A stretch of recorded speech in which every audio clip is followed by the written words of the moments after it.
Hello everyone. पिछली video में हम लोगों ने एमपी सेट 2022 के इंग्लिश लिटरेचर के पीवाईक्यूज कर लिए थे 50 क्वेश्चन, मतलब 50 क्वेश्चन 100 क्वेश्चंस तक। तो आज हम 101 से शुरू करते हैं। अगर आपने पिछली वीडियो नहीं देखी हो तो उसे देख लीजिएगा, फिर इसके बाद ये वीडियो देखना। तो हम 101 क्वेश्चन से शुरू करते हैं। In which of the following Indian journals was Gandhi my experiment with truth appeared week by week. तो इनमें से किस इंडियन जर्नल में माई एक्सपेरिमेंट्स विथ ट्रुथ जो है वो वीकली अपीयर होती थी? तो ये इसका आंसर है यंग इंडिया। यंग इंडिया, या फिर इसको किस नाम से जानते थे? नवजीवन के नाम से जानते थे। नवजीवन या फिर यंग इंडिया में इनका जो माई एक्सपेरिमेंट्स विथ ट्रुथ, जो कि इनकी ऑटोबायोग्राफी है, इसको वीकली अपीयर करा जाता था। ये भी पूछ सकते हैं कि ये वीकली अपीयर होती थी, ठीक है। और अगर इसका टाइम पीरियड देखें तो ये 1925 से 29 तक पब्लिश हुई है ना। और लेटर इसको एक बुक की तरह पब्लिश किया गया है ना। तो इसका पूरा नाम है the story of my experiments with truth, जो कि गांधी जी की ऑटोबायोग्राफी है। और अगर इसकी बात करें ऑटोबायोग्राफी की, तो ये 1927 में इसका पार्ट 1 आया था और 1929 में इसका जो कंप्लीट पार्ट है वो आया था। तो 27 और 29 भी याद रखना है। और इसके अलावा हम गांधी जी के और जर्नल्स की बात करें तो यंग इंडिया के साथ में नवजीवन मैंने आपको बता दिया। यंग इंडिया जो है इंग्लिश था और नवजीवन जो था वो गुजराती लैंग्वेज में पब्लिश होता था। इसी का जो है इंग्लिश वर्जन नवजीवन का यंग इंडिया कहलाता था। इसके अलावा हरिजन जो इसमें दे रखा है ऑप्शन में, ये एक सोशल रिफॉर्म था जो इन्होंने लोअर कास्ट के जो जिनको गांधी जी हरिजन बोलते थे, दलित्स को, तो उनके रिगार्डिंग सोशल रिफॉर्म्स जो थे उनके बारे में लिखा जाता था हरिजन में। और केसरी तो तिलक के जो बाल गंगाधर तिलक हैं उनका एक पेपर था, है ना। और द इंडियन ओपिनियन अलग है। ये जो साउथ अफ्रीका में पीरियड था जो गांधी जी का, उस टाइम पे पॉपुलर था। तो इसका आंसर है यंग इंडिया। नेक्स्ट क्वेश्चन पे चलते हैं। In which of the following plays Girish Karnath has used the ancient Indian myth to validate the father's authority and son's disobedience, reinforcing the counter Oedipal logic of filial relations? तो इसका answer क्या है? इसका आंसर है ययाति, क्योंकि ययाति जो है ये एक महाभारत मिथ है of the king Yayati. Mahabharata की एक माइथोलॉजी पे बेस्ड है, जिसमें फादर क्या करते हैं, एक्सचेंज कर लेते हैं अपनी old age with the sons youth. मतलब उनका सन जो है वो बूढ़ा हो जाता है और जो ययाति रहते हैं ओल्ड एज से यूथ में ट्रांसफॉर्म हो जाते हैं, है ना। तो इसलिए इसमें एक काउंटर ऑडिपल लॉजिक आ जाएगा, है ना, कि सन जो है अपने फादर के लिए सेक्रीफाइस कर देता है। ऑडिपस कॉम्प्लेक्स जिसको हम बोलते हैं, कि सन जो है वैसे तो ऑडिपस कॉम्प्लेक्स में क्या होता है, सन को मदर के साथ जोड़ा जाता है। अब ये काउंटर ऑडिपल लॉजिक है, क्योंकि सन के साथ यहाँ पे किसकी बात की गई है, यहाँ पे फादर की बात की गई है ना। तो काउंटर ऑडिपल लॉजिक है कि सन जो है अपने फादर के लिए सेक्रीफाइस करता है। और इसकी लैंग्वेज की बात करें तो ये कन्नड़ लैंग्वेज में है और 1961 में ययाति जो है वो पब्लिश की गई थी और ये कन्नड़ लैंग्वेज में है। ययाति के अलावा गिरीश कर्नाड का फेमस वर्क है तुगलक। तुगलक के अलावा है हैवदना, बहुत ज़्यादा फेमस है, जो कि 1971 में आया था। और नागमंडला, ये नया मंडला नहीं, ये नागमंडला है। नागमंडला 1988 में आई थी। इसके अलावा टेल डंडा भी गिरीश कर्नाड का ही है, जो कि 1990 में आया था। और इसके अलावा जो इम्पोर्टेंट वर्क है वो है fire and the rain. Fire and the rain कई एग्जाम्स में भी पूछा गया है ना। तो फायर एंड द रेन किसका है, गिरीश कर्नाड का ही है। तो मैं पूरे वर्क्स रिपीट कर देती हूँ, ययाति, तुगलक, हैवदना, और इसके अलावा नागमंडला, तेल डंडा और हमारा fire and the rain. Fire and the rain बिल्कुल मत भूलना, 1995 में आया था बाय गिरीश कर्नाड। है वजना में आइडेंटिटी की बात की गई है, और टेल डंडा में कास्ट रिफॉर्म्स की बात की गई है, और नागमंडला थोड़ी पैट्रियार्की से रिलेटेड है, लेकिन इसका आंसर क्या है, ययाति, जिसमें जो सन है फादर के लिए सेक्रीफाइस कर देता है, जिसमें पूछा गया है कि to validate father's authority and son disobedience. ठीक है, नेक्स्ट क्वेश्चन की बात करते हैं। Official language act passed by Indian parliament 1963। तो सबसे पहले तो आपको यही याद होना चाहिए कि ऑफिशियल लैंग्वेज एक्ट कब आया था, 1963 में, according to the English language. और इसकी वजह से इंग्लिश लैंग्वेज को कौन सा स्टेटस मिल गया था, आपसे ये पूछा गया है। क्या इसको एसोसिएट एडिशनल ऑफिशियल लैंग्वेज, या फिर एडमिनिस्ट्रेटिव, या फिर ऑक्सिलरी, या फिर सेकंड लैंग्वेज, किसका दर्जा दिया गया था। तो पहला फैक्ट तो आपको ये याद होना चाहिए कि ऑफिशियल लैंग्वेज एक्ट कब आया, 1963 में। ये अलग से क्वेश्चन बन सकता है। तो इसने अलाउ कर दिया था कि जो इंग्लिश है वो अब कंटिन्यू रहेगी अलॉन्ग विद द हिंदी के साथ में। तो इसका आंसर क्या हो जाएगा, एसोसिएट एडिशनल ऑफिशियल लैंग्वेज की, एसोसिएट और एडिशनल ऑफिशियल लैंग्वेज की तरह काम करेगी इंग्लिश, है ना। और अगर हम इसका कॉन्स्टिट्यूशनल बैकग्राउंड की बात करें तो आर्टिकल 343 इससे डील करता है, आर्टिकल 343, और 63 में ये एक्ट आया था, जिसको 65 में और भी एक्सटेंड कर दिया गया था। तो इसका आंसर क्या हो जाएगा, English as an associate additional official language. ठीक है, एडमिनिस्ट्रेटिव तो होगा नहीं, ऑक्सिलरी भी नहीं होगा, और सेकंड लैंग्वेज भी नहीं होगा। नेक्स्ट क्वेश्चन पे चलते हैं। Rukmini's heart peasant life in Kamala Markandaya's nectar in a sieve. तो पहले तो आपको ये याद होना चाहिए कि नेक्टर इन अ सीव किसका वर्क है, कमला मार्केंडेय का वर्क है, और जिसमें कैरेक्टर कौन रहता है, कौन रहती है, रुक्मिणी। तो रुक्मिणी की हार्ट पीसेंट लाइफ रहती है इन Kamala मार्केंडेयस nectar in a sieve, illustrates the truth of which of the following poets work without hope draws nectar in a sieve। तो इनमें से हमको ये बताना है कि इनमें से कौन सा वर्क जो है इलस्ट्रेट कर रहा है work without hope draws nectar in a sieve. तो ये एस.टी. कॉलरिज का वर्क था, वर्क विदाउट होप, है ना, उसको इलस्ट्रेट कर रहा है। एस.टी. कॉलरिज का वर्क क्या था, वर्क विदाउट होप। तो अलग से पूछा जा सकता है वर्क विदाउट होप किसका है, एस.टी. कॉलरिज का है। पूरी जो लाइन थी उन्होंने बोला था work without hope draws nectar in a sieve, और नेक्टर इन अ सीव इन्होंने कहाँ से लिया है, कमला मार्केंडे के वर्क से लिया है, nectar in a sieve. And hope without an object can not live, इसके आगे उन्होंने बोला था and hope without an object can not live. तो ये कौन सी पोएम से है, वर्क विदाउट होप, जो कि किसकी है, सैमुअल टेलर कॉलरिज की है, 1825 में आई थी, 1825। इसका मतलब उन्होंने ये बोला था कि होप के बिना अगर हम कुछ भी काम करेंगे तो वो यूजलेस है, वर्क विदाउट होप, है ना। और जो कोई भी हम एफर्ट करेंगे जिसमें कोई भी इमोशनल या फिर स्पिरिचुअल सस्टेनेंस नहीं होगी तो वो किसी काम की नहीं रहेगी, है ना। और about if we talk about nectar in a sieve, तो नेक्टर इन अ सीव जो है कमला मार्केंडे की 1954 में आई थी, 1954। तो पहले एस.टी. कॉलरिज ने 1825 में ये वर्क विदाउट होप की बात करी, drawers nectar in a sieve, और फिर कमला मार्केंडे ने 1954 में नेक्टर इन अ सीव नाम का जो है वर्क लेके आए। इसमें रुक्मिणी की लाइफ का जो है सफरिंग और रिजाइलियंस को बताया गया है ना, और डायरेक्टली इन्होंने कॉलरिज की लाइन से इसका टाइटल चूज कर लिया है।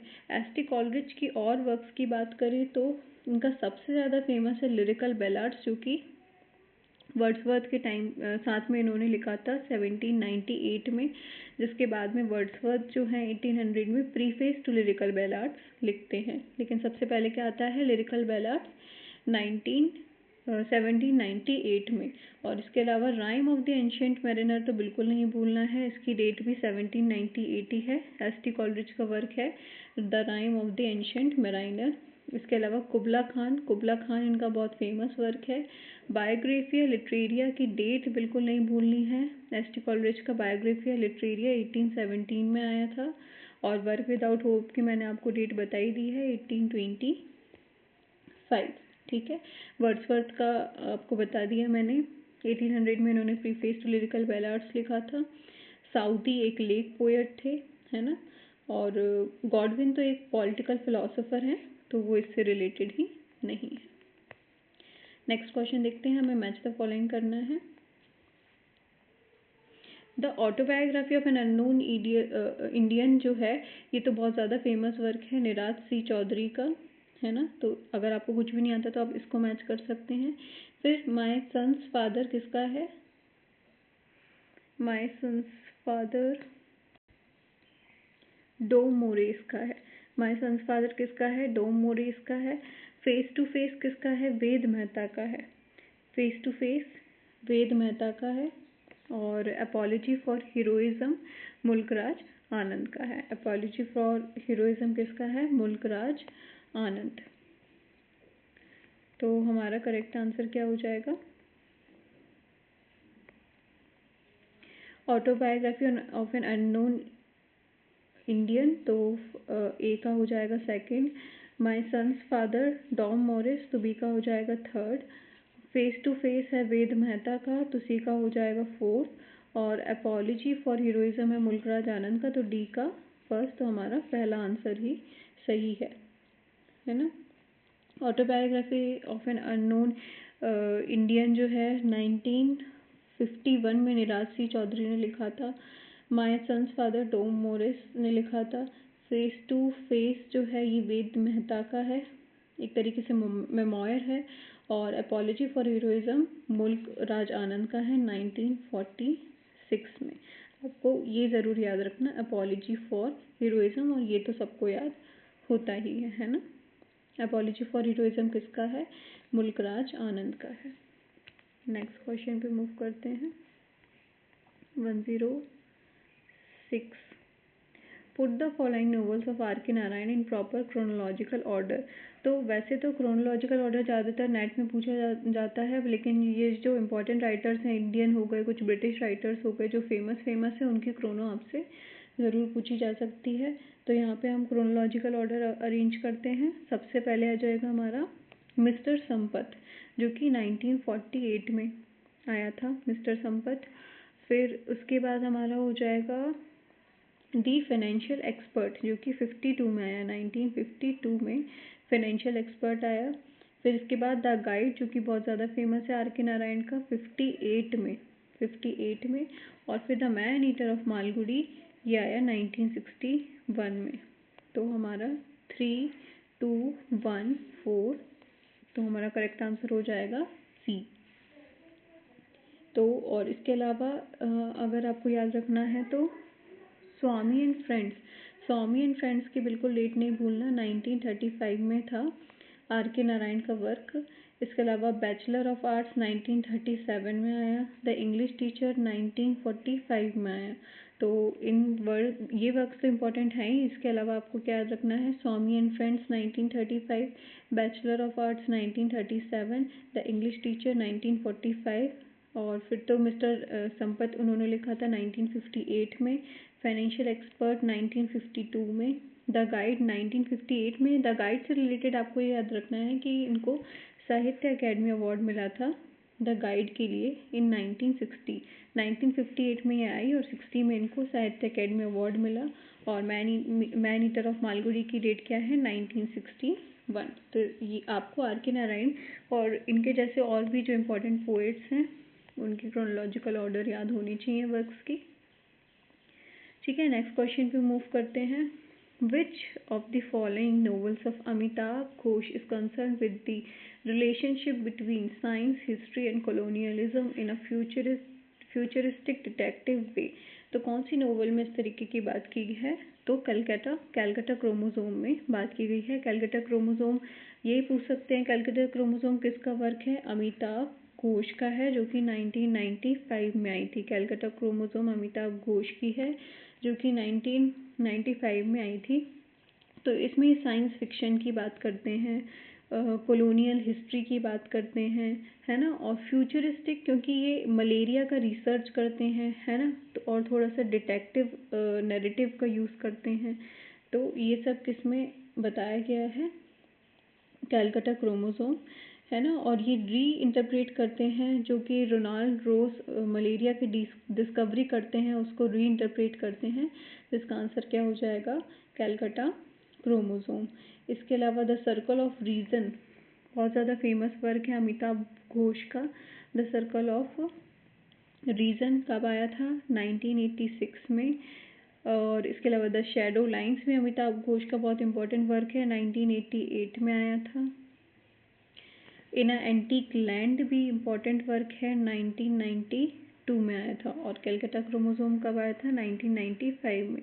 तो अगर आपको क्रोनोलॉजिकली अरेंज करना हो तो अमिताभ घोष के वर्क सबसे पहले आया द सर्कल ऑफ रीजन, फिर आया द शैडो लाइंस, इसके अलावा इन अ एंटीक लैंड, और फिर द कैलकाटा क्रोमोसोम। और इसके अलावा भी अगर आपको याद रखना हो तो द ग्लास पैलेस करके इनका एक वर्क है, द ग्लास पैलेस, जो कि कब आया था, 2000 में आया था, द ग्लास पैलेस। और इनका बहुत ज़्यादा इम्पॉर्टेंट है ईबिस ट्रायोलॉजी। ईबिस ट्रायोलॉजी किसका है, अमिताभ घोष का है। ये बहुत पूछा जाता है, आपको बिल्कुल याद रखना है ईबिस ट्रायोलॉजी। और इसके अंदर 3 ट्रायोलॉजीज आती हैं। पहला है सी ऑफ पॉपीज, दूसरा है रिवर ऑफ स्मोक, तीसरा है फ्लड ऑफ फायर। तो ईबिस ट्रायोलॉजी में सी ऑफ पॉपीज आया था 2008 में, रिवर ऑफ स्मोक आया था 2011 में, फ्लड ऑफ फायर आया था 2015 में। तो सबसे पहले सी, फिर रिवर, और फिर फ्लड, ठीक है, और फिर फ्लड। इस तरीके से याद रख लेना आप। ईबिस ट्रायोलॉजी किसकी है, अमिताभ घोष की है, बिल्कुल भी नहीं भूलना है। मैं एक बार बोल देती हूँ। ईबिस ट्रायोलॉजी में पहला है द सी ऑफ पॉपीज 2008, दूसरा है रिवर ऑफ स्मोक 2011, और तीसरा है फ्लड ऑफ फायर 2015। ठीक है, तो ये फैक्ट तो बहुत ज़्यादा याद रखना ही है। नेक्स्ट क्वेश्चन की बात करते हैं। Who call Tagore the great sentinel. तो द ग्रेट सेंटिनल किसने बोला था, महात्मा गांधी ने रिफ़र किया था टैगोर को as the great sentinel. Sentinel का मतलब होता है गार्जियन। तो उन्होंने बोला था कि जो टैगोर हैं वो मोरल गार्जियन ऑफ इंडिया हैं, है ना, वॉइस ऑफ कंसाइंस हैं, स्पिरिचुअल क्रिटिक है नेशनलिज्म के। तो सेंटिनल का मतलब क्या है, गार्जियन, ठीक है। और अगर रविन्द्रनाथ टैगोर की बात करें तो गीतांजलि इनका फेमस वर्क 1910 में इन्होंने बंगाली में लिखा था, और इसका इंग्लिश ट्रांसलेशन कब हुआ था, 1912 में। तो डेट याद रखना है गीतांजलि की। 10 में जो है बंगाली एडिशन आया था, और 12 में, 12 वाला बिल्कुल याद रखना, इंग्लिश ट्रांसलेशन। और इसको नोबेल प्राइज़ कब मिला, 1913 में। तो ये तीनों डेट बहुत ज़्यादा इंपॉर्टेंट है। गीतांजलि बंगाली में पब्लिश हुई 10 में, इंग्लिश ट्रांसलेशन 12 में, और इनको नोबेल प्राइज़ कब मिला, 13 में। गीतांजलि के अलावा इनका फेमस वर्क है गौरा। गौरा पूछ लिया जाता है आपसे, है ना, the home and the world पूछ लिया जाता है, और नेशनलिज्म करके भी इनका एक वर्क है। तो टैगोर के Gitanjali, Gora, the home and the world, और नेशनलिज्म, ठीक है। और सरोजिनी नायडू को क्या बोला जाता है, सरोजिनी नायडू को नाइटिंगेल ऑफ इंडिया बोला जाता है। वाई.बी. ईस्ट ने जो है गीतांजलि को वेस्ट में इंट्रोड्यूस किया था। तो आपसे ये भी क्वेश्चन पूछ सकते हैं कि गीतांजलि को वेस्ट में इंट्रोड्यूस करने वाले कौन थे, वाई.बी. ईस्ट। तो ये भी इम्पोर्टेंट फैक्ट है। और जवाहरलाल नेहरू के बारे में तो फिर आप जानते ही हैं, और इसका आंसर क्या हो जाएगा, महात्मा गांधी। नेक्स्ट क्वेश्चन पे मूव करते हैं। 109 who is the author of the book legends and ballads of Hindustan. तो ये बिल्कुल नहीं भूलना है, बहुत सारे एग्जाम्स में पूछी गई है। तोरू दत्त का एक वर्क है legends and ballads of Hindustan, है ना। Toru Dutt was one of the earliest Indian women writing who was writing in English. तो पहली बात तो तोरू दत्त क्या है, अर्लीस्ट इंडियन वीमेन राइटर हैं जो कि इंग्लिश में लिखा करती थी। Legends and ballads of Hindustan की डेट याद रखनी है 1882, है ना। तोरू दत्त अपने आप में बहुत इंपॉर्टेंट है और इनका legends and ballads of Hindustan की डेट भी इंपॉर्टेंट है 1882। तो इसमें कुछ नरेटिव पोएम्स थी जो कि इंडियन माइथोलॉजी पे रिलेटेड थी। Legends of Hindustan, legends and ballads of Hindustan करके इन्होंने लिखा था। इसके अंदर फेमस इनकी कुछ पोएम्स हैं, लाइक सावित्री करके इनने इसके अंदर एक पोएम लिखी थी। इसके अलावा सावित्री अलग से एक पोएम है और औरोबिंदो की, तो वो उससे आपको कंफ्यूज नहीं होना है। इसके अलावा इन्होंने लक्ष्मण करके पोइट्री थी, and Sindhu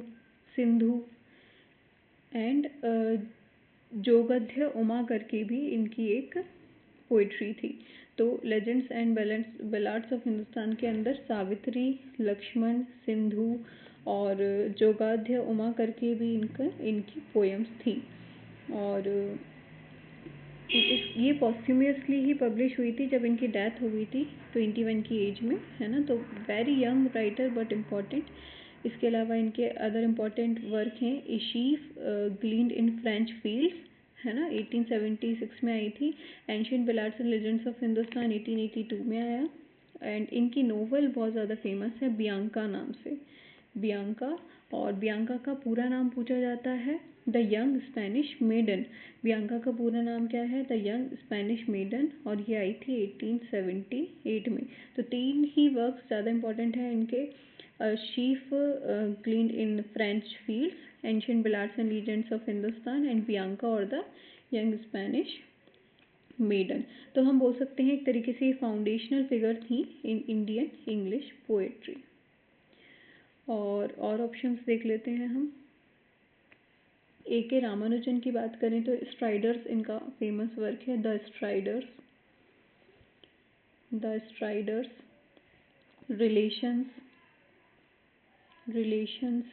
second site and speaking of सिवा तो बहुत ज़्यादा इम्पोर्टेंट है।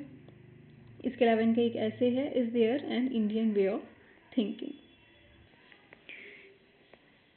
इसके अलावा निज़म इज़िकल बहुत ज़्यादा इम्पॉर्टेंट है। इनको father of modern Indian English poetry बोला जाता है। तो क्वेश्चन पूछ सकते हैं कि father of modern Indian English poetry किसको बोलते हैं? निज़म इज़िकल को। और इनके मेजर वर्क्स की बात करें तो time to change and the unfinished man बहुत ज़्यादा इम्पॉर्टेंट है। अनफिनिश्ड मैन की डेट क्या है? 1960। ए टाइम टू चेंज और unfinished man. The exact name करके भी निज़म इज़िकल का फेमस है। और लेटर डे साम्स इम्पॉर्टेंट इनका वर्क है। So a time to change, unfinished man, the exact name and latter day psalms. Next question पे move करते हैं। Who among the following Indian English dramatists was the first to win the साहित्य Akademi award? साहित्य Akademi award बहुत ज़्यादा important है और सबसे पहले मिला था गिरीश कर्नाड को 1972 में फॉर द वर्क तुगलक। और तुगलक जो इनका वर्क आया था वो 1964 में आया था, है ना। तुगलक के अलावा हमने इनके और भी वर्क्स पढ़ लिए हैं, ययाति, हैवदना, नागमंडला, और सबसे ज़्यादा इम्पोर्टेंट कौन सा है? The fire and the rain. और तुगलक जो इनका वर्क आया था 1964 में, इसके लिए इन्हें 1972 में साहित्य अकेडमी अवार्ड मिला था। और इनकी लैंग्वेज क्या थी? कन्नड़, है ना। तो ये तुगलक जो था ये मोहम्मद बिन तुगलक के ऊपर एक इन्होंने हिस्टोरिकल प्ले लिखा था। और गिरीश कर्नाड को बाद में ज्ञानपीठ अवार्ड में मिला था 1998 में, ठीक है। और अगर बात करें 1998 में ही महेश दत्तानी को 1998 में साहित्य अकेडमी अवार्ड मिला था फॉर द फाइनल सॉल्यूशंस करके इनका वर्क था। तो final solutions and other play जो कि 1993 में आया था। और साहित्य अकेडमी कब मिला इनको? 1998 में। लेकिन पहले कौन थे? गिरीश कर्नाड, क्योंकि इनको कब मिला था? 1972 में। और महेश दत्तानी को कब मिला था? 1998 में, है ना, for final solutions and others play. लेकिन हम बोल सकते हैं he is the first Indian playwright. अब यहाँ पे पूछा है ड्रामेटिस्ट, ठीक है। अगर प्लेराइट पूछते तो फिर क्या आंसर होता, महेश दत्तानी, है ना। ड्रामेटिस्ट पूछा है तो गिरीश कर्नाड आंसर है, क्योंकि Mahesh Dattani was the first Indian English playwright to win the Sahitya Akademi award.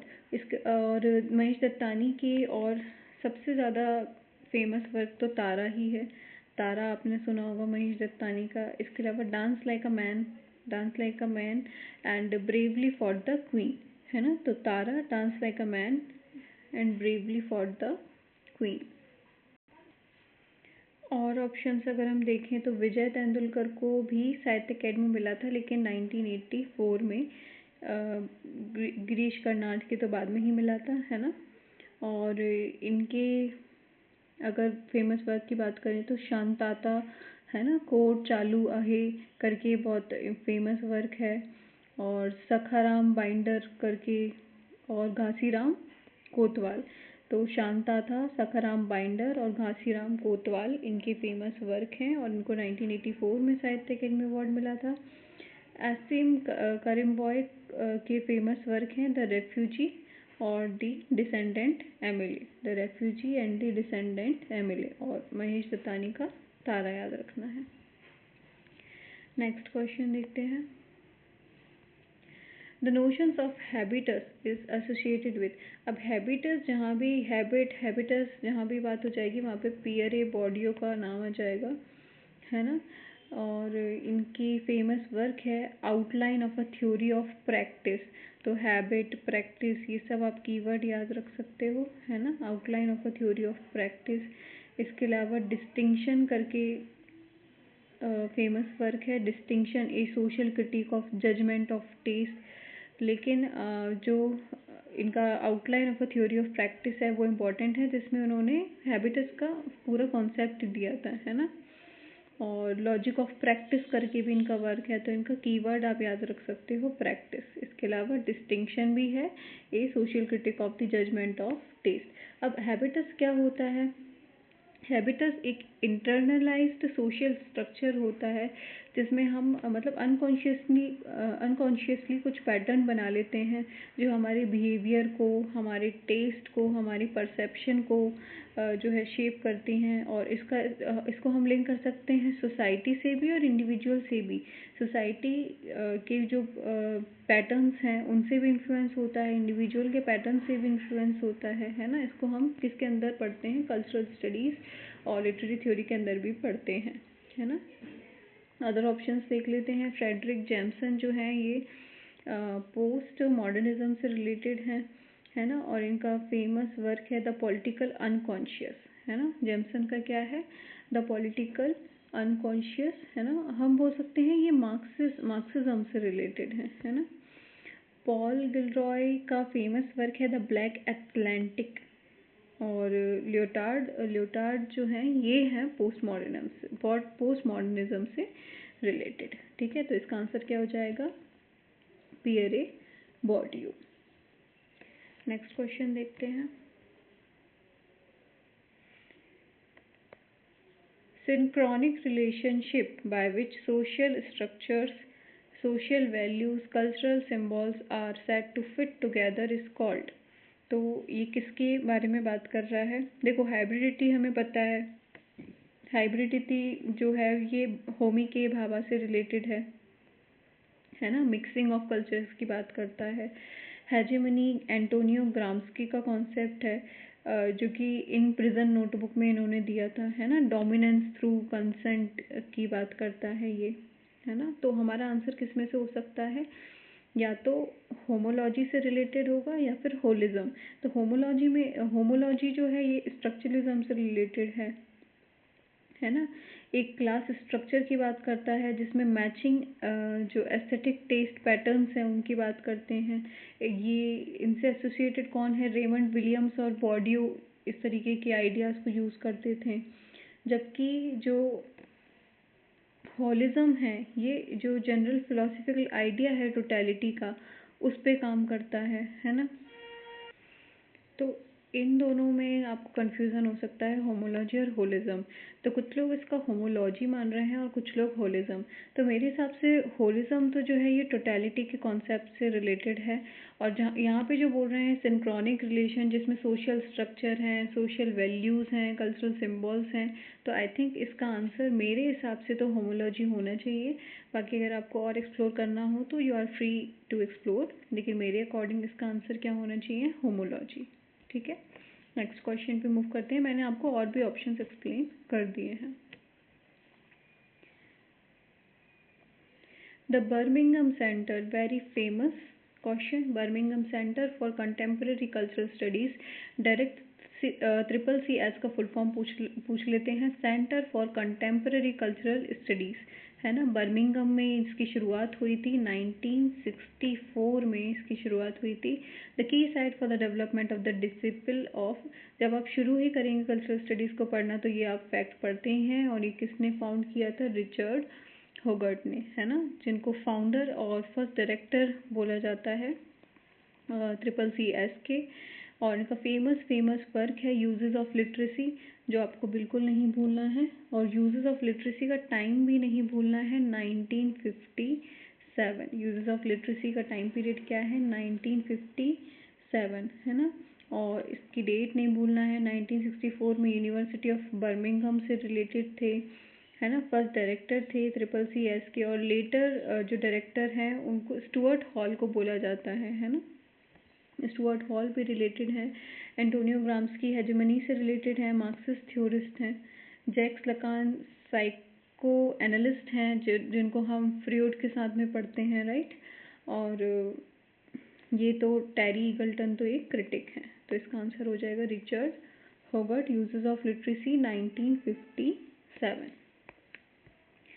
Next question पे मूव करते हैं। The most significant influence of post structuralism according to Chris Barker within cultural studies is its.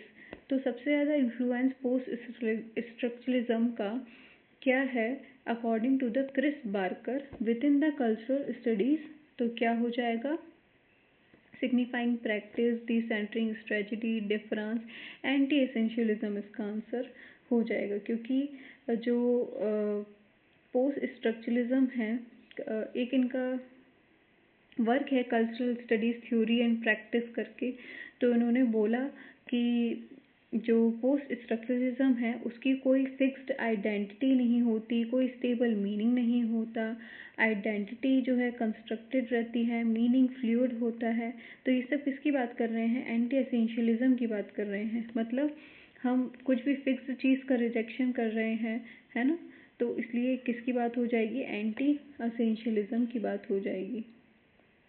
तो सही answer क्या है, anti essentialism, Chris Barker. Next question पे move करते हैं। कल्चरल स्टडीज से भी बहुत ज़्यादा इसमें क्वेश्चन पूछे गए हैं। तो एमपी सेट जनरली सारी यूनिट्स को वेटेज देने की कोशिश करती है, तो आपको ऐसा नहीं है कि आप एक ही चीज़ पढ़ के कर लेंगे। सर कल्चरल स्टडीज़ के जैसे लगातार इसमें क्वेश्चन पूछे गए हैं, लाइन से भी एक टॉपिक से पूछती है ये, तो ये इसकी अच्छी बात है ना। नेक्स्ट क्वेश्चन देखते हैं।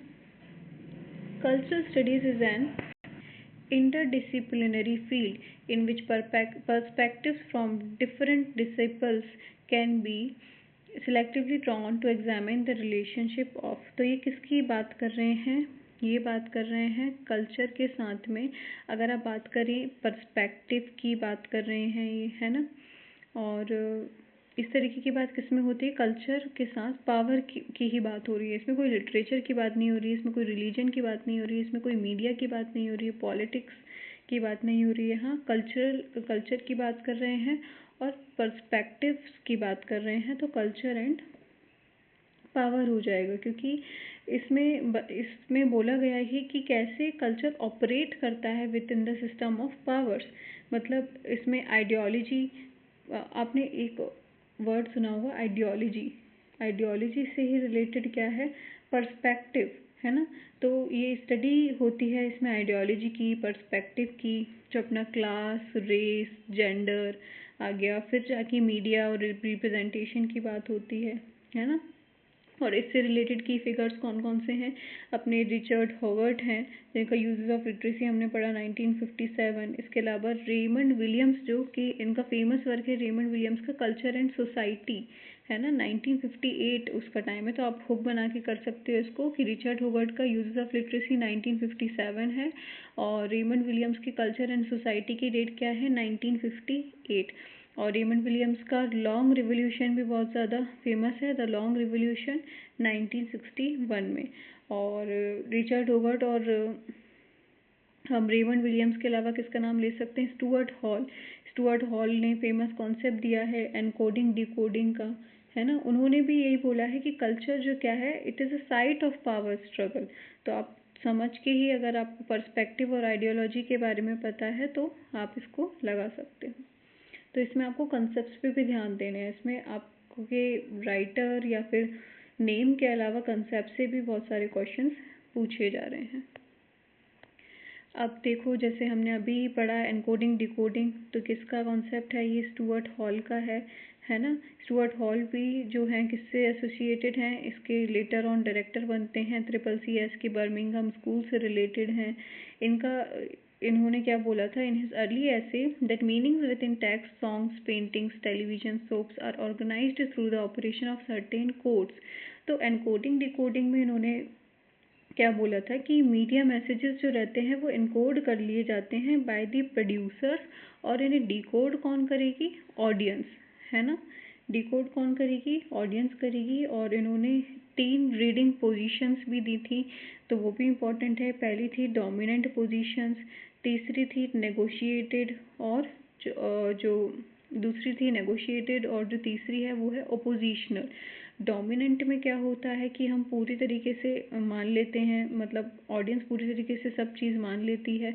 नेगोशिएटेड में पार्शियली मानती है और ओपोजिशनल में टोटली ओपोज करती है ना। तो ये किसने कॉन्सेप्ट दिया, एनकोडिंग डिकोडिंग से ही आप समझ जाओगे, स्टुअर्ट हॉल। और बाकी माइकल फूको बहुत ज़्यादा इम्पॉर्टेंट हैं, इनका फेमस वर्क है द आर्कियोलॉजी ऑफ नॉलेज जो कि 1969 में आया था। तो माइकल फूको का इम्पॉर्टेंट वर्क क्या है, द आर्कियोलॉजी ऑफ नॉलेज। और इन्होंने क्योंकि इनका कॉन्सेप्ट है डिस्कोर्स का बहुत ज़्यादा फेमस इन्होंने कॉन्सेप्ट दिया है, पावर एंड नॉलेज की बात की है ना। और वर्क का नाम क्या है, the archaeology of knowledge. Power and knowledge की बात किसने की है, माइकल फूको ने की है। फ्रेडरिक जेमसन अभी हमने बात करी थी, द पॉलिटिकल अनकॉन्शियस करके इनका वर्क है ना, द पॉलिटिकल अनकॉन्शियस। और जैक्स लाकान का फेमस वर्क बोलें तो एक्राइट्स करके इनका एक वर्क है, और ये साइको एनालिसिस से रिलेटेड है। नेक्स्ट क्वेश्चन देखते हैं। For dash ideology construct the individuals as system of subjects of system. It gives them the identity necessary to the functioning of the existing state of affairs while making them feel as if they are free agents. तो ये किस बारे में बात चल रही है, ये इंटरपेलेशन का कॉन्सेप्ट है, इंटरपेलेशन की बात चल रही है। आइडियोलॉजी की फिर से बात हो गई इसमें, है ना। इंडिविजुअल्स को कैसे देखा जाता है, subjects of the systems giving them the identity necessary to the functioning of the existing state of affairs while making them feel as free agents. तो इंटरपेलेशन फेमस कॉन्सेप्ट है किसका, लुई अल्थुजर का। लुई अल्थुजर ने जो इनका फेमस वर्क ही है ideology and ideological state apparatus, है ना, 1970 में इनका वर्क आया था, ideology and ideological state apparatus. तो आप ये कीवर्ड से ही कर सकते हो, जैसे मैंने आपको पिछले वाला जो क्वेश्चन था उसको मैंने आपको बताया था, पर्सपेक्टिव से सॉल्व हो गया था वो, कि कल्चर और पावर की बात की गई है। तो इस तरीके से अगर आप दिमाग लगाओगे तो कर सकते हो, अगर आपको कॉन्सेप्ट पता है। तो आइडियोलॉजी की बात की है कि आइडियोलॉजी से ही क्या होता है, इंडिविजुअल्स जो हैं अपने आप को सब्जेक्ट में टर्न कर पाते हैं। तो जैसे कि पुलिस ने बोला कि हे यू, है ना, इस तरीके से कुछ बोला तो आपने रिस्पॉन्ड किया, तो आप सब्जेक्ट ऑफ लॉ बन गए, है ना। इंटरपेलेशन इस तरीके से काम करता है। तो इसका आंसर क्या हो जाएगा, लुई अल्थुजर, है ना। डेरिडा फिर डीकंस्ट्रक्शन से रिलेटेड हैं। फूको हमने डिस्कोर्स, पावर एंड नॉलेज की बात कर दी थी। और एडोर्नो का फेमस जो है, एडोर्नो और होरकाइमर जो है साथ में वर्क्स लिखते हैं, है ना। एडोर्नो ने कॉन्सेप्ट दिया था कल्चर इंडस्ट्री का, है ना, अलॉन्ग विद दी होरकाइमर। तो आप इनसे रिलेटेड भी प्रिपरेशन कर लेना अपनी, है ना। और इसका आंसर है अल्थुज़र। नेक्स्ट क्वेश्चन पे मूव करते हैं। According to Antonio Gramsci, is nexus of material and ideological instruments through which the dominant classes maintain their power।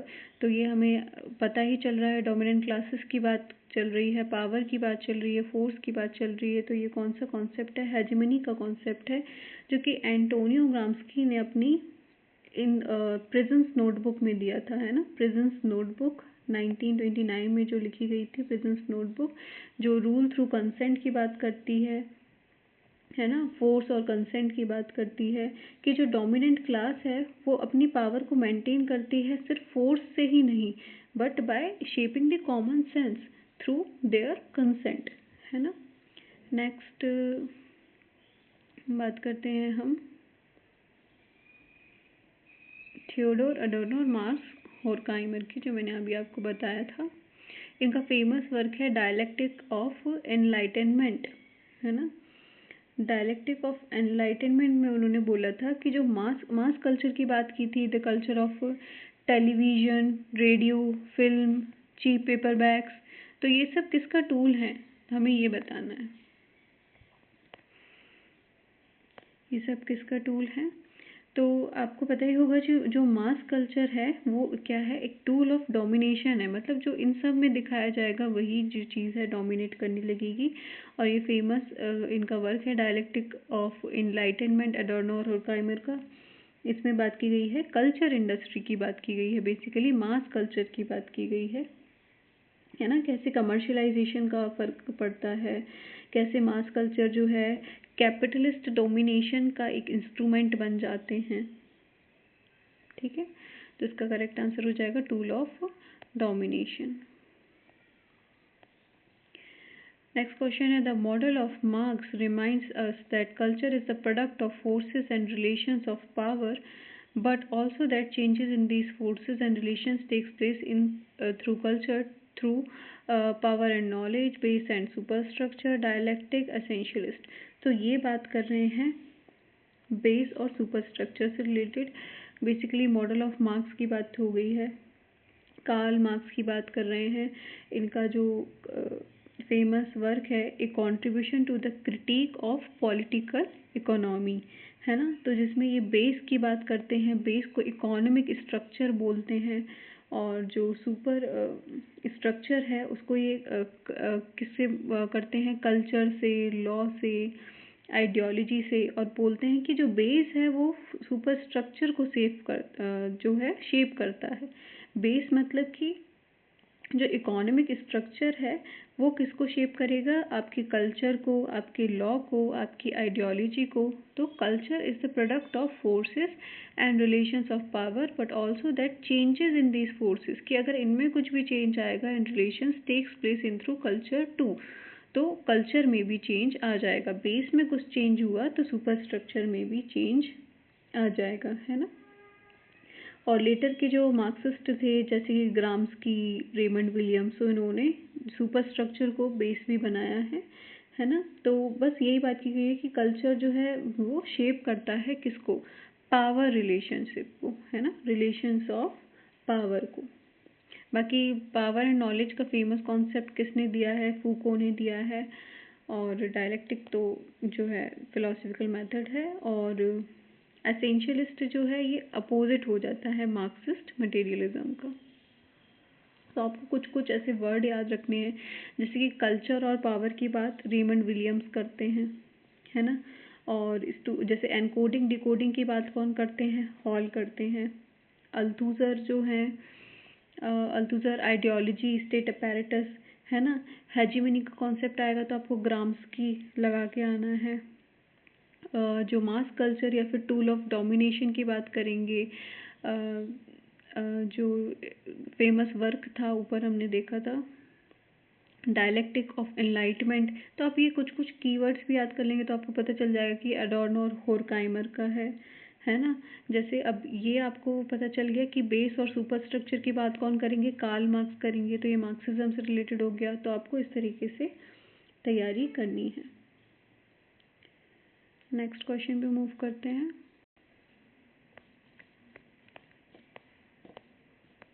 तो यहाँ से अब हमारा लिटरेरी क्रिटिक शुरू हो गया है। हमारा कल्चरल स्टडीज और लिटरेरी थ्योरी के क्वेश्चंस हो गए हैं। अब क्रिटिकल थ्योरी से क्वेश्चन है ना। Name the Greek critic who introduce the concept of poetry is the imitation of an imitation. Very famous Plato, ये तो आपको पता ही होगा है ना। प्लेटो की फेमस बुक का नाम है द रिपब्लिक और इनकी बुक 10 बहुत ज़्यादा फेमस है ना, जिसमें उन्होंने बोला कि poetry is the imitation of an imitation या फिर imitation of the physical world. और इन्होंने पोइट्स को जो है थ्राइस रिमूव किया था फ्रॉम ट्रूथ और इनका बहुत ज़्यादा डिस्ट्रस्ट था पोइट्स को लेके, है ना। बाकी फिर एरिस्टोटल ने बाद में माइमेसिस का कॉन्सेप्ट दिया था कि जो पोइट्स हैं वो सिर्फ इमिटेशन नहीं करते हैं, he defends poetry as natural and philosophical, की जो इमिटेशन है वो तो ह्यूमन नेचर में ही है ना। तो इन्होंने माइमेसिस का कॉन्सेप्ट दिया था। इसके अलावा सुक्रेट्स जो हैं, इनके जो सबसे पहले आए हैं वो सुक्रेट्स हैं। सुक्रेट्स के स्टूडेंट थे प्लेटो और प्लेटो के स्टूडेंट थे एरिस्टोटल। ठीक है, नेक्स्ट क्वेश्चन पे मूव करते हैं। Which one of the following statements about Aristotle poetics. अब जैसे प्लेटो का द रिपब्लिक इंपॉर्टेंट है, ऐसे एरिस्टोटल का पोएटिक्स बहुत ज़्यादा इंपॉर्टेंट है। तो हमें ट्रू स्टेटमेंट देखना है इनमें से क्या सही है। Poetics was primary concern about the history of Greek tragedy. तो नहीं, ऐसी कोई बात नहीं की है। Poetics is a theoretical treatise on nature and function of poetry बोल सकते हैं। Aristotle argues that a tragic hero should be perfect and flawless character. नहीं, ट्रेजिक हीरो जो है उसमें एरर भी रहेगा। इन्होंने हमार्शिया की बात की थी, है ना, हमार्शिया ट्रेजिक फ्लॉ की बात की थी, तो ये तो बिल्कुल ही गलत है। Poetics was not widely influential in the development of literary theory and criticism. Very wrong, क्योंकि पोएटिक्स का तो इन्फ्लुएंस है लिटरेरी थ्योरी और क्रिटिसिज्म में। तो हमारा सही आंसर क्या हो जाएगा। Poetics is a theoretical treatise on the nature and function of poetry, है ना। क्योंकि देखो पोएटिक्स जो है पहला सिस्टमेटिक लिटरेरी थ्योरेटिकल वर्क था जिसने ट्रेजेडी, एपिक और इन्होंने कथारसिस के बारे में बात की थी, प्लॉट के बारे में बात की थी, है ना। तो एक में तो ये बोल रहे हैं कि जो ट्रेजिक हीरो है परफेक्ट होना चाहिए, जबकि ये बिल्कुल गलत है। एरिस्टोटल ने बोला था कि जो हीरो है वो बिल्कुल कम्प्लीटली गुड या कम्प्लीटली इविल नहीं होना चाहिए और इसमें हमाशा होना चाहिए ट्रेजिक फ्लो होना चाहिए, है ना। तो इसका सही आंसर क्या हो जाएगा। Poetics is a theoretical treatise on the nature and function of poetry की बात करते हैं। नेक्स्ट क्वेश्चन दांते से है। तो एंशियंट टाइम से क्रिटिकल क्वेश्चन बहुत ज़्यादा पूछे गए हैं एमपी सेट में। Dante sees the structure of allegory in the structure of. तो ये अगर आपको पता हो एलिगरी किसकी बात करती है, डुअलिटी की बात करती है ना। दांते एलिगरी का जो फेमस वर्क है वो क्या है, the divine comedy. The divine comedy जिसमें दांते क्या बोलते हैं, एलिगरिकल मीनिंग की बात करते हैं, है ना। तो एलिगरी वर्क ही किस पे करता है, डुअल स्ट्रक्चर पे वर्क करता है। एक लिटरल स्ट्रक्चर होता है और एक स्पिरिचुअल स्ट्रक्चर होता है ना। तो डुअलिटी इसका आंसर हो जाएगा। नेक्स्ट क्वेश्चन है होरेस से। According to Horace formula what is the function of poetry. तो इसमें से फंक्शन क्या है पोइट्री का, to present a philosophical and metaphysical view of life, तो नहीं होगा। To entertain without any educational value, नहीं, ऐसी भी कोई बात नहीं की थी। टू बेनिफिट और डिलाइट और to say things that are both pleasing and apply to life, तो यस होरेस ने बोला ही था कि जो पोइट्री है, poetry should both delight and instruct. Delight के साथ में क्या करना चाहिए, instruct. Delight, please, instruct, benefit करे, है ना। और जो उनका फेमस फ्रेज है ना, कि poetry should both delight and instruct, to benefit और डिलाइट, इसका सही आंसर हो जाएगा। और ये किस में बात की है? आर्ट्स पोइटिका में बात की है। तो फेमस वर्क क्या है इनका? आर्ट्स पोइटिका, ठीक है। और टू क्रिटिसाइज, क्रिटिसाइज की बात नहीं करेगा, डिस्पैरेज की बात नहीं करेगा। क्वेश्चन नंबर 125, ये फिर से रिपीट हो गया है, बहुत ज़्यादा रिपीटेड क्वेश्चन है कि which speaker in Dryden's essay of dramatic poesy is believe to represent Dryden himself. तो इसका आंसर है निएंडर। जॉन ड्राइडन का famous and essay of dramatic poesy से लिया गया है। और ड्रामेटिक पोइजी का टाइम पीरियड भी बिल्कुल आपसे पूछा जा सकता है, क्योंकि बहुत ज़्यादा रिपीटेड क्वेश्चन है। 1668, ठीक है। इसमें डायलॉग होते हैं बिटवीन क्रीट्स, यूजिनस, लिसिडियस एंड निएंडर, जिसमें निएंडर जो है ड्राइडन को रिप्रेजेंट करते हैं। निएंडर बेसिकली क्या करते हैं? इंग्लिश ड्रामा को भी सपोर्ट करते हैं, शेक्सपियर को भी सपोर्ट करते हैं, है ना। यूजिनस जो है ये मॉडर्न इंग्लिश ड्रामा को सपोर्ट करते हैं। क्रीट्स जो है ये क्लासिक ग्रीक और रोमन्स है उनको सपोर्ट करते हैं। लिसिडियस फ्रेंच ड्रामा को सपोर्ट करते हैं। और निएंडर क्या करते हैं? कंसिडर तो करते हैं एंशियंट्स को, लेकिन बोलते हैं कि इंग्लिश ड्रामा और शेक्सपियर को एक तरीके से सपोर्ट करते हैं। नेक्स्ट क्वेश्चन देखते हैं। Who made the statement rights of women may be respected if it be fully proved that reason calls for this respect and loudly demand justice for one half of the human race। तो ये statement से question है और ये जो lines हैं किससे ली गई हैं? A vindication of the rights of women से ली गई हैं, जो कि किसका वर्क है?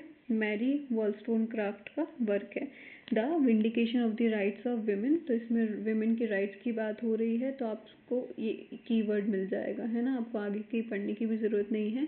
अगर आपको पता है कि the vindication of rights of women किसका वर्क है? मैरी वॉलस्टोनक्राफ्ट का है। तो इसमें विमेन की जो है रेशनल एजुकेशन की बात की गई है, जस्टिस की बात की गई है, और बोला है कि जेंडर इनइक्वालिटी एक सोशल कंस्ट्रक्शन है, कि सोसाइटी ने जेंडर इनइक्वालिटी बनाई है। और ये बहुत ज़्यादा अर्ली फेमिनिस्ट टेक्स्ट है, फेमस है ना। नेक्स्ट क्वेश्चन पे मूव करते हैं। What is the underlying intention of the Wordsworth preface, जो कि कब आया था? प्रीफेस टू लिरिकल बैलाड्स 1800 में आया था, है ना, जो कि और इसको एक्सपेंड भी किया था 1802 में। तो इसका अंडरलाइंग इंटेंशन क्या है? To redefine what constitute poetic language and nature of poet, to critique तो बिल्कुल नहीं होगा, critique the work of other poet, to provide comprehension theory of literature की भी बात नहीं की गई, to promote idea of poetry as entertainment ने इन्होंने क्या करा है? रीडिफाइन करा है what constitute poetics language and nature of poet, है ना। और इन्होंने बोला था पोइट्री को as spontaneous overflow of powerful feelings, है ना, और कि पोइट्री कॉमन मैन की जो लैंग्वेज है उसमें होनी चाहिए। पोइट का मतलब होना चाहिए कि एक मैन जो दूसरे मैन से बात कर रहा है। पोइट उन्होंने क्या बोला था? Man speaking to man. और इमोशन रिकलेक्टेड इन ट्रैंक्विलिटी की बात की थी, है ना। तो आप देख सकते हो कि प्लेटो, एरिस्टोटल, दांते, होरेस से लेके ड्राइडन, वॉलस्टोनक्राफ्ट, वर्ड्सवर्थ, ऐसे डाइवर्स पोइट से क्वेश्चन पूछे जा रहे हैं, तो आप इनके अराउंड प्रिपरेशन कर सकते हैं। नेक्स्ट क्वेश्चन देखते हैं। कॉलरिज से आ गया है अब। Coleridge discusses the difference between fancy and imagination. तो जैसे जो वर्ड्सवर्थ हैं वो एक तरीके से किसकी बात करते हैं? स्पॉन्टेनियस ओवरफ्लो ऑफ इमोशंस की बात करते हैं। ऐसी कॉलरिज जो है वो फैंसी और इमेजिनेशन के अराउंड बात करते हैं। In the chapter biography literary, आपको पता है 1817 में इनका फेमस वर्क आया था, और चैप्टर 4th में ये बात करते हैं।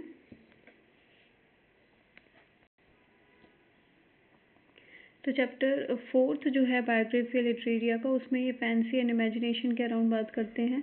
इसके अलावा चैप्टर 13 में ये डिफाइन करते हैं प्राइमरी इमेजिनेशन को, सेकेंडरी इमेजिनेशन को, और उसमें भी फैंसी के अराउंड ये बात करते हैं। लेकिन हमारे ऑप्शन 4 के हिसाब से हमें 4 लगाना है ना। और इन्होंने फेमस डिस्टिंक्शन दिया था कि प्राइमरी इमेजिनेशन जो है, जो लिविंग पावर रहती है ह्यूमन परसेप्शन की, है ना, और जो सेकेंडरी इमेजिनेशन रहती है वो क्रिएटिव पावर रहती है किसकी, पोएट्स की, और ये खुद को डिसॉल्व करके रिक्रिएट करती रहती है ना। और आर्टिस्टिक पावर होती है जो सेकेंडरी इमेजिनेशन रहती है, जबकि जो फैंसी रहती है वो जो है मैकेनिकल रहती है, रीअरेंज, मतलब जो भी एग्जिस्टिंग इमेज है बस उसको ही रीअरेंज कर देती है मैकेनिकली, है ना, कोई ऑर्गेनिक क्रिएटिविटी नहीं होती फैंसी में। तो जो कॉलरिज हैं वो इस तरीके से इमेजिनेशन को ज़्यादा जो है एलिवेट करते हैं ओवर फैंसी। इसका आंसर हो जाएगा बी, 4। और इसके अलावा चैप्टर 14 में विलिंग सस्पेंशन ऑफ डिसबिलीफ की बात करते हैं, जो कि एक और फेमस कॉन्सेप्ट है कॉलरिज का। नेक्स्ट क्वेश्चन देखते हैं, what is the main objective of Arnold's the function of criticism. तो मैथ्यू अर्नोल्ड का फेमस ऐसे है द फंक्शन ऑफ क्रिटिसिज्म, है ना। ये डायरेक्ट भी पूछ सकते हैं कि अर्नोल्ड का फेमस ऐसे का नाम क्या है, द फंक्शन ऑफ क्रिटिसिज्म, और इसका पूरा नाम क्या है, the function of criticism at the present time. 1864 में ये इन्होंने किया था। पूरा नाम क्या है, एट द प्रेजेंट टाइम्स। और इसको किस में पब्लिश किया गया था ये भी पूछ सकते हैं। इसको पब्लिश किया था द नेशनल रिव्यू में। किस में पब्लिश किया था, द नेशनल रिव्यू। तो इनका फेमस आइडिया है कि क्रिटिसिज्म शुड बी डिसइंटरेस्टेड, है ना। और तो इनके मेन ऑब्जेक्टिव क्या है हम देख लेते हैं। To define the role of criticism in literature हो सकता है। टू क्रिटिसाइज तो बिल्कुल नहीं होगा, ये ऐसे नेगेटिव पॉइंट तो बिल्कुल हटा दिया करूँ। To present a new literary theory भी इन्होंने ऐसा कुछ नहीं दिया था। To refine the central responsibilities of criticism, तो इसमें से हो सकता है। तो ये क्या करना चाहते थे, एक तरीके से उन्होंने बोला था कि क्रिटिसिज्म जो है डिसइंटरेस्टेड होना चाहिए, और उन्होंने बोला था criticism should spread the best that is known and thought in the world. तो ये अर्नोल्ड का फेमस है कि criticism should spread the best that is known and thought in the world. और उन्होंने बोला था कि एक इंटेलेक्चुअल एटमोसफेयर क्रिएट करना चाहिए। तो उन्होंने क्रिएटिव पावर, क्रिटिकल पावर को जो है सेपरेट किया था। तो एक तरीके से ये क्या करना चाह रहे थे, रीडिफाइन करना चाह रहे थे सेंट्रल रिस्पॉन्सिबिलिटीज जो है क्रिटिसिज्म की, उसको। ठीक है, नेक्स्ट क्वेश्चन पे मूव करते हैं। Who coined the term the new criticism. अब न्यू क्रिटिसिज्म करके वर्क है जो है J.C. रैमसन का 1941 में। लेकिन इन्होंने टर्म पूछा है जो कि पहले ही 1910 में किसने कर दिया था। तो अगर आपको पता हो, एमसन ने नहीं दिया, ब्रूक्स ने नहीं दिया, रिचर्ड्स ने नहीं दिया, तो कौन बचा है, जोएल एलियास स्पिनगार्ड ने इस जो टर्म है द न्यू क्रिटिसिज्म इसको दिया। और फिर बाद में J.C. रैनसम ने इसको डेवलप किया। दूसरे ऑप्शंस की बात करें तो क्लीनिथ ब्रूक्स का फेमस वर्क है द वेल रॉट अर्न। इसकी भी डेट पूछ ली जाती है 1947 में, द वेल रॉट अर्न।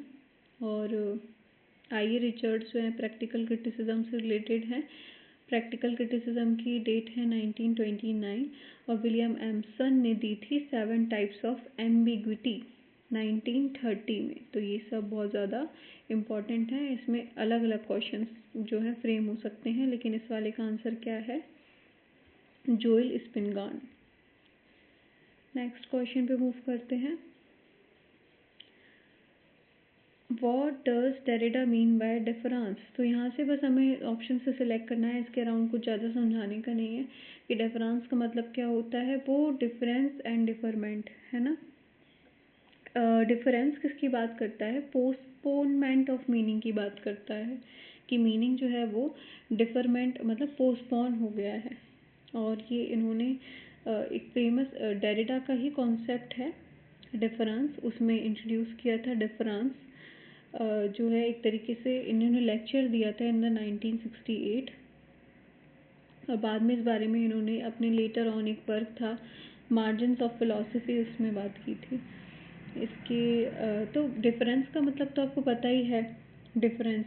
और डिफरमेंट का मतलब होता है टू डिफर, मतलब पोस्टपोनमेंट करना, मीनिंग इज पोस्टपोन्ड।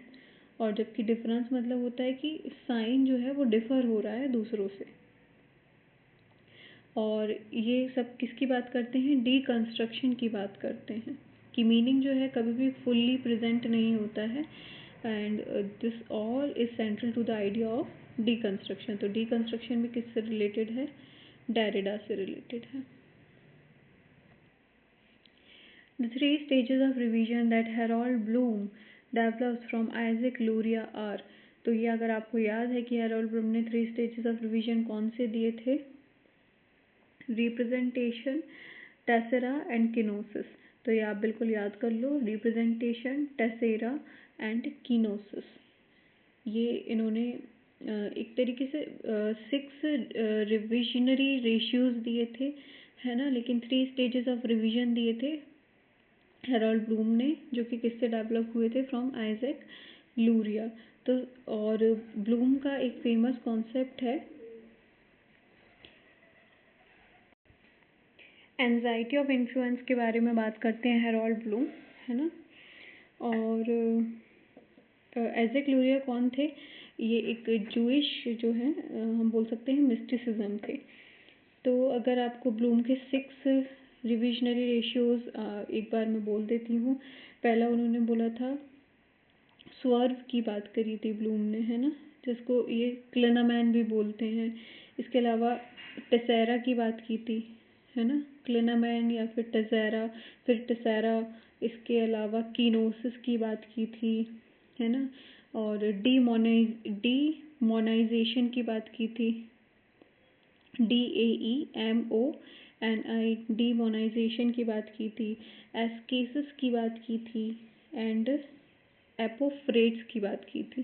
तो ये 6 टर्म्स थे, क्लिनामैन या फिर स्वर्व, टेसेरा, किनोसिस, किनोसिस मतलब एम्प्टीइंग, टेसेरा मीन्स कंप्लीशन, है ना, और इसके अलावा डिमोनाइजेशन, एस्केसिस, एपो एपोफ्रेट्स, है ना। तो आपको अगर इनका मीनिंग याद रखना है, टेसेरा मतलब कंप्लीशन, कैनोसिस मतलब कि एम्प्टिंग, तो आप ये भी याद कर सकते हैं। बेसिकली इन्होंने ये बताया था कि ये सब जो है एक स्ट्रॉन्ग पोएट कैसे मिसरीड कर देता है प्रेडिसेसर्स को, उसको डिस्क्राइब करता है। उसका सही आंसर क्या है, representation, tessera and kenosis. Next question भी मूव करते हैं। What does the poetic discourse represent according to Julia Kristeva? It represents the authoritarian and the forces of the standardization, the symbolic flux, the semiotic flux, openness, disruptive, subversive practice, the post-oedipal flux। तो Julia Kristeva poetic discourse में क्या represent करती हैं, the semiotic flux, openness, disruptive and subversive practices. तो सही answer यही है, C वाला। इनके मेजर वर्क्स हैं, रिवोल्यूशन इन पोएटिक लैंग्वेज और डिज़ायर इन लैंग्वेज। देखो क्रिस्टीवा के कॉन्सेप्ट यही थे कि ये जो सिम्बॉलिक है, सिमियोटिक हैं, इन सब में इन्होंने डिस्टिंग्विश किया था।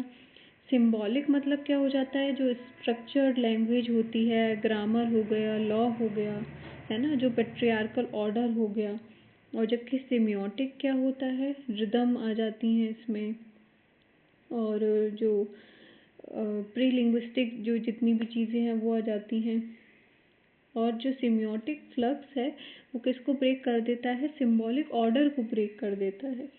तो पोएटिक का जो डिस्कोर्स है वो क्या होता है, सबवर्सिव होता है, डिसरप्टिव होता है और ओपन एंडेड होता है ना। तो इन्होंने सिम्योटिक फ्लक्स में क्या बात की है, ओपननेस की बात की है, डिसरप्टिव की बात की है और सबवर्सिव प्रैक्टिसेस की बात की है।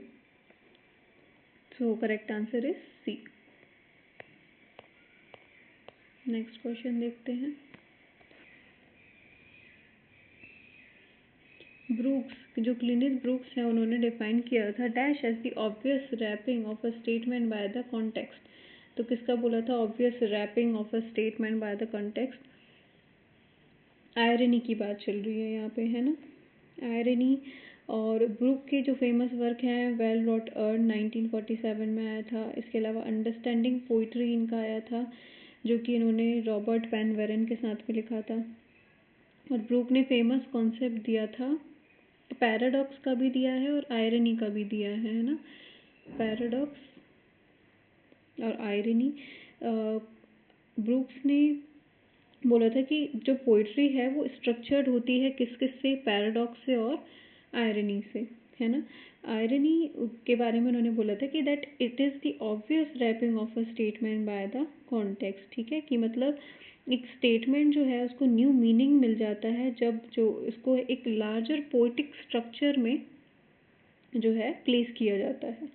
तो और आपको पता ही है कि न्यू क्रिटिसिज्म क्लोज रीडिंग की बात करता है, टेक्सटुअल ऑटोनॉमी की बात करता है, ऑर्गेनिक यूनिटी की बात करता है, और किस किस की बात करता है, पैराडॉक्स एंड आयरनी की बात करता है। तो आप उससे भी कर सकते हो इसको। नेक्स्ट क्वेश्चन है, who coined the term contrapuntal reading. तो ये डायरेक्ट क्वेश्चन है कि ये कॉन्ट्रापंटल रीडिंग किससे रिलेटेड है, एडवर्ड सईद से रिलेटेड है। एडवर्ड सईद का एक और फेमस कॉन्सेप्ट है ओरिएंटलिज्म का। कॉन्ट्रापंटल और ओरिएंटलिज्म इनके दो फेमस कॉन्सेप्ट हैं। इसके अलावा इनका फेमस वर्क है कल्चर एंड इम्पेरियलिज्म की बात भी इन्होंने की है, culture and imperialism.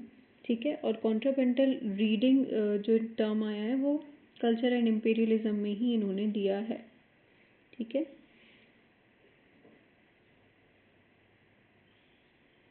Next question पे मूव करते हैं। According to Homi K Bhabha views and the stereotype is,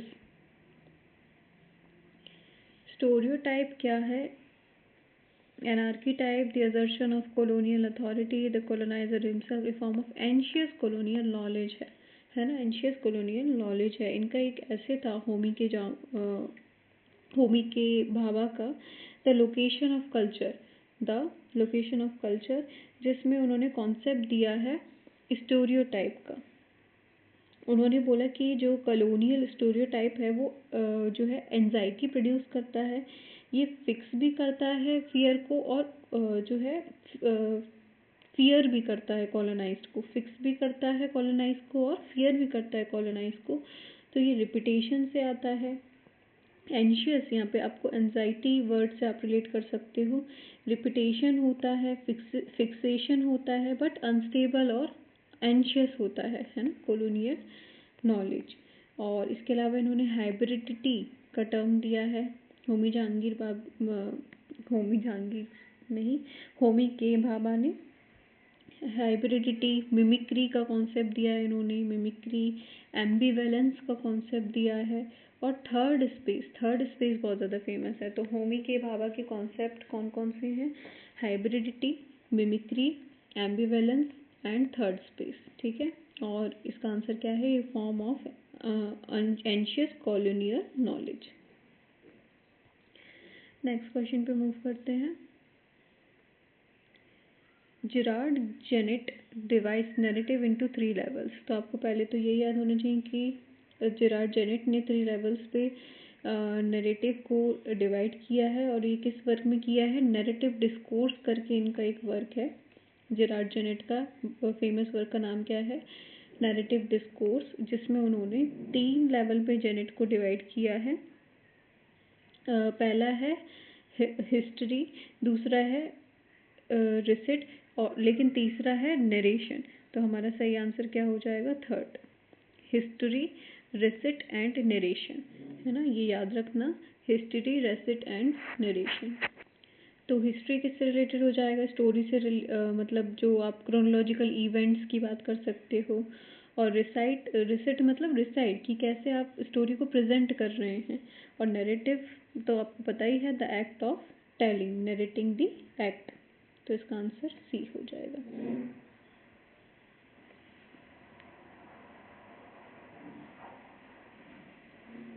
For which school of critics is the Aristotelian approach to literature basis to its method। तो एरिस्टोटेलियन का पूरा जो न्यू एरिस्टोटेलियन की बात करते हैं, न्यू एरिस्टोटेलियन की बात करते हैं उनको हम क्या बोलते हैं, द शिकागो क्रिटिक्स बोलते हैं।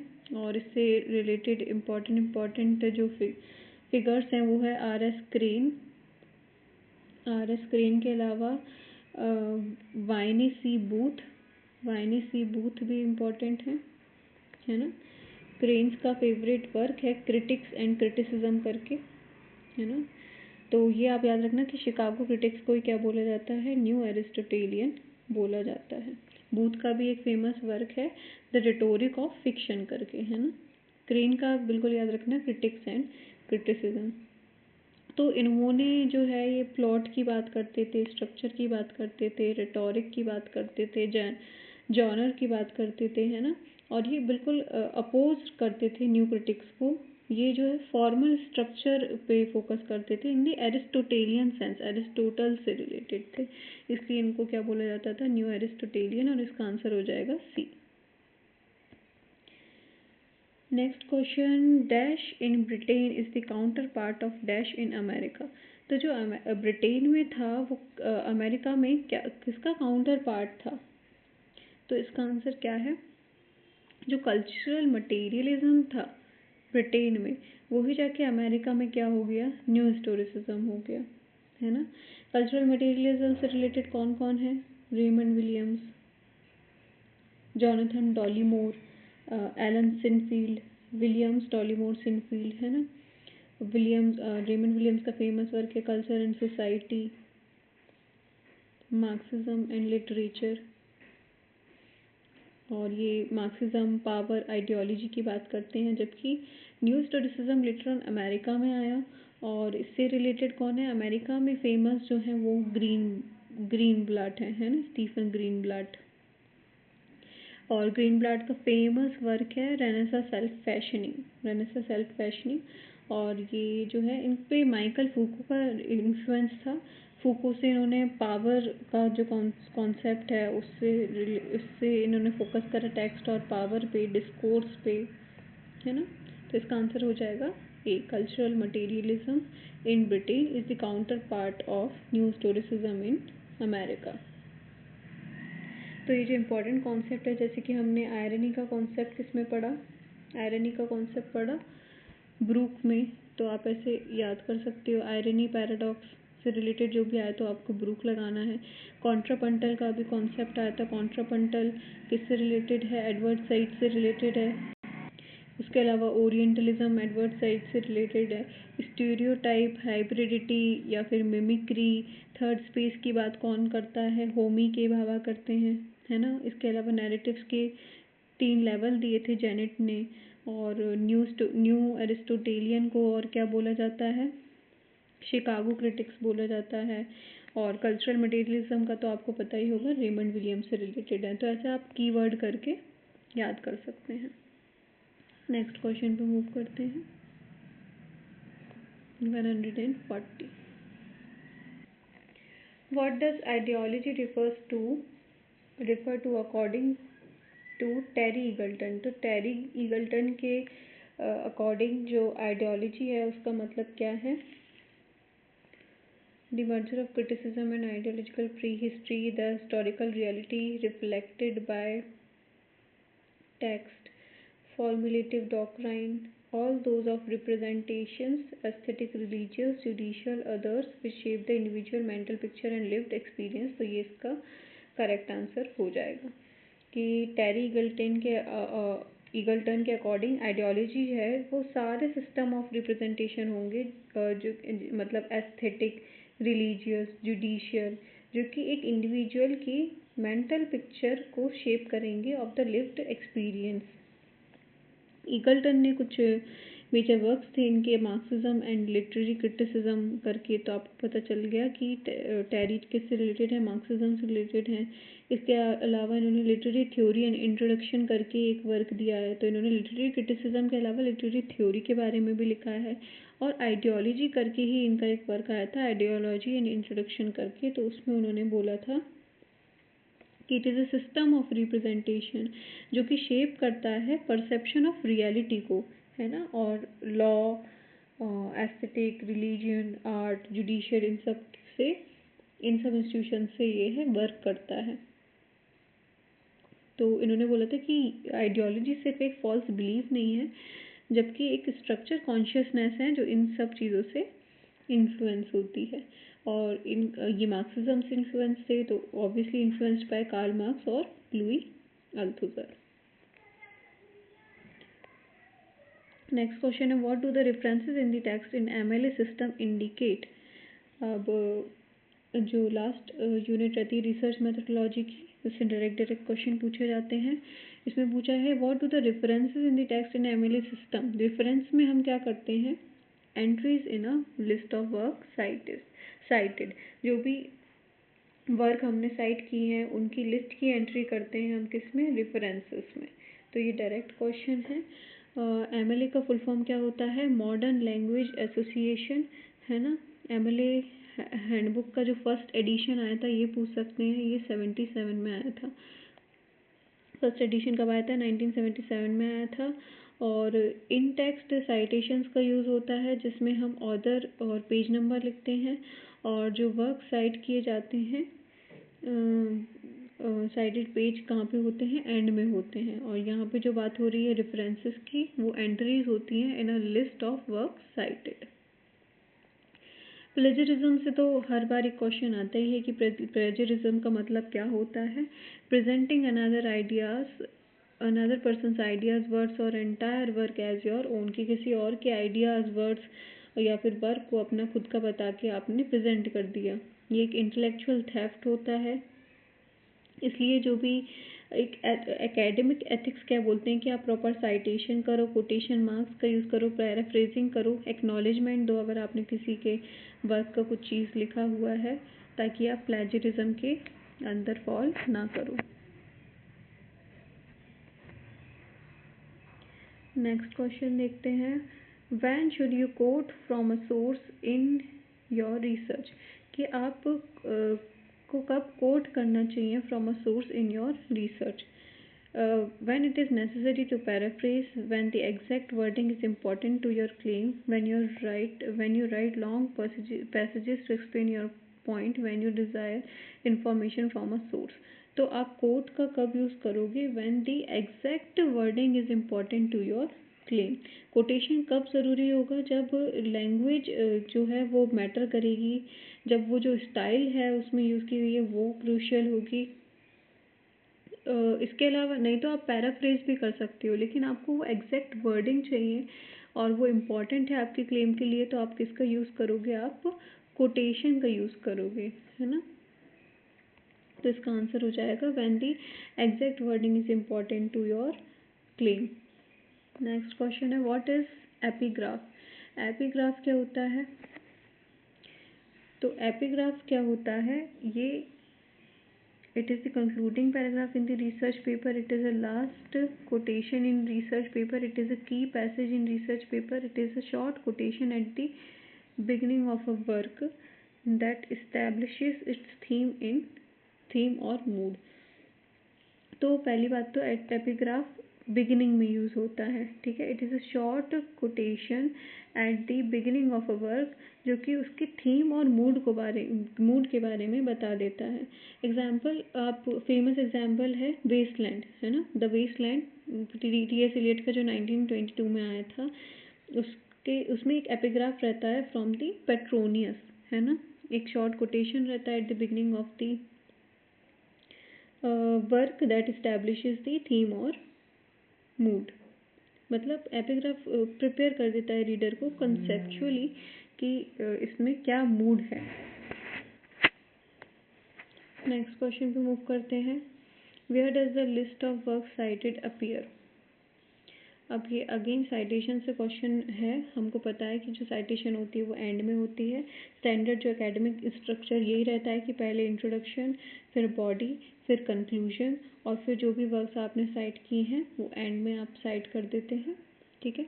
नेक्स्ट क्वेश्चन है, what is the key concern of deconstructionist method in literary research. इसका की कंसर्न क्या रहता है, exploring centrality of linguistic structure, locating structure meaning within the text, exploring the contradictions fissures and slipper, तो deconstruction में बात ही होती है contradiction की, फिशर्स की, स्लिपरीनेस की, है ना।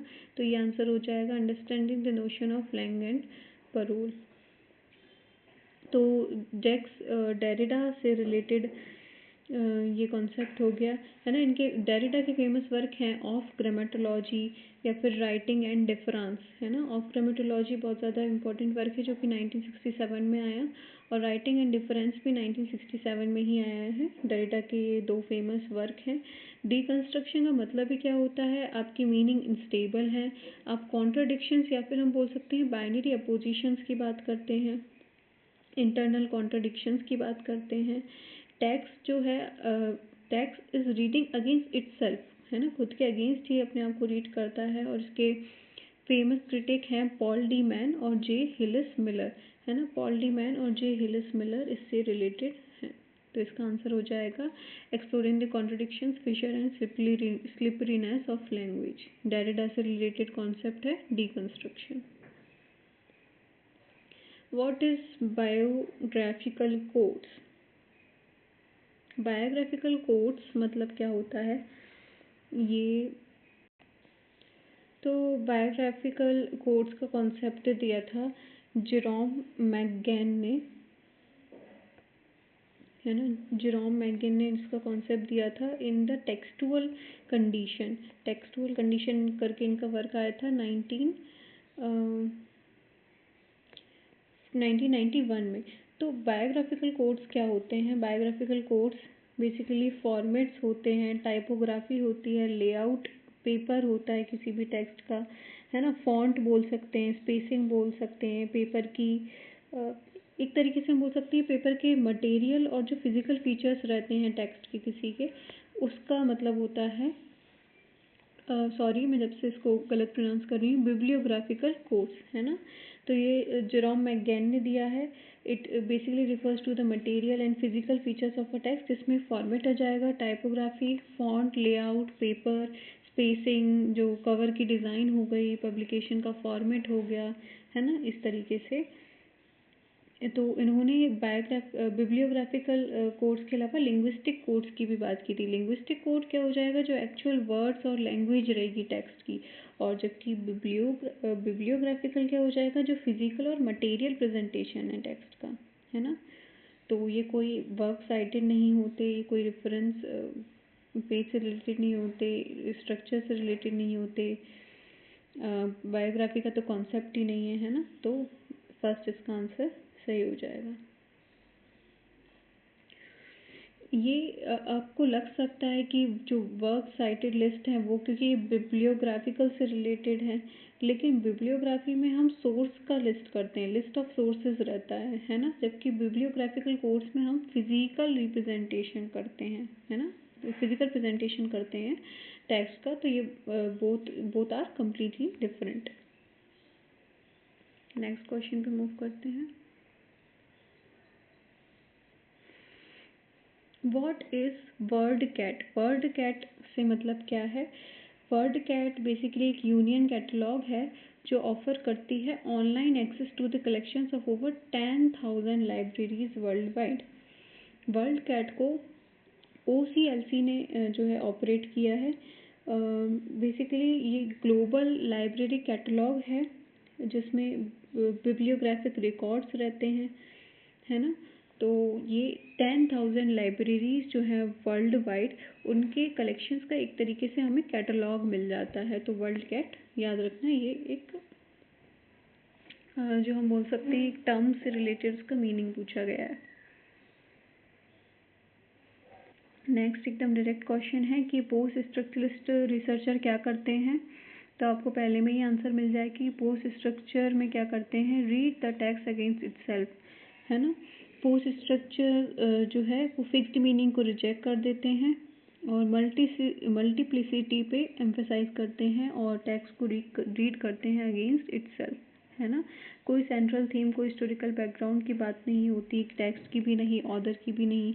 इसके जो की फिगर हैं वो रोला बार्थ हैं, जैक्स डेरिडा हैं, मिशेल फूको हैं। और रोला बार्थ का जो फेमस वर्क क्या है, the death of the author, 1967 में आया था। फाइनली हम अपने लास्ट क्वेश्चन पे आ गए हैं. Which theoretical perspective pays attention to unconscious motives of the author and characters depicted in the work. तो अनकॉन्शियस मोटिव जो है ऑथर का और जो कैरेक्टर्स डिपिक्ट किए गए हैं, तो अनकॉन्शियस की जहाँ भी बात आ जाएगी आपको समझ में आ जाएगा साइको एनालिटिक की बात हो रही है. और इसकी बात कौन करते हैं? सिगमंड फ्रॉइड करते हैं in the interpretations of dream beyond the pleasure principal, है ना. अनकॉन्शियस से रिलेटेड कॉन्सेप्ट फ्रॉइड ने ही दिए हैं. डिप्रेशन से रिलेटेड, या फिर हम बात कर सकते हैं इड, ईगो और सुपर ईगो का कॉन्सेप्ट दिया है. एडिपस कॉम्प्लेक्स का कॉन्सेप्ट दिया है. इसके बाद जैक्स लकान बात करते हैं इस चीज़ की, है ना. तो इसका आंसर क्या हो जाएगा? D, psycho analysis. तो यहाँ पे हमारा ये वाला पेपर भी ख़त्म हो गया है. आप कमेंट करना कि आपको नेक्स्ट वीडियो किस चीज़ पे चाहिए. Thank you.